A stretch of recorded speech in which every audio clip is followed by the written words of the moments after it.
എല്ലാം പടച്ചോന്റെ പരീക്ഷണമായിട്ട് കണ്ടാൽ മതി. വലിയൊരു പരീക്ഷണം പടച്ചോൻ ജീവിതത്തിൽ തന്നു. ആ പരീക്ഷണത്തിൽ നിന്ന് എങ്ങനെയോ രക്ഷപ്പെടാൻ വേണ്ടിയിട്ട് പല കളികളും കളിച്ച് അതിൽ നിന്ന് രക്ഷപ്പെട്ടു വരുമ്പോഴാണ് പടച്ചോൻ അടുത്ത പണി തരുന്നത്.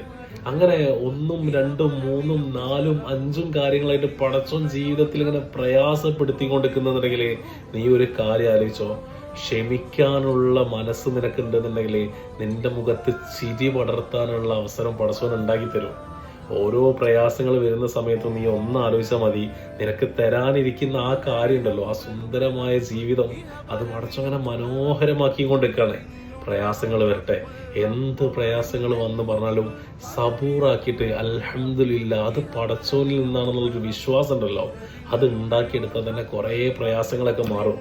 പടച്ചോൻ നിന്റെ ലൈഫിൽ നിന്ന് ഇപ്പോൾ എന്തെങ്കിലും നല്ലത് എടുത്തു മാറ്റിയിട്ടുണ്ടെന്നുണ്ടെങ്കിൽ നീ കരുതി വെച്ചോ, അതിനേക്കാളും സുന്ദരമായത് എന്തോ പടച്ചോൻ നിനക്ക് കൊണ്ടുതരാനുണ്ട്. സബൂറാക്കുന്നവരുടെ കൂടെ പടച്ചോനുണ്ട്. ചിരിക്കുന്ന മുഖമില്ലാണ്ട് ഈ ദുനിയാവ് നീ പോവില്ല.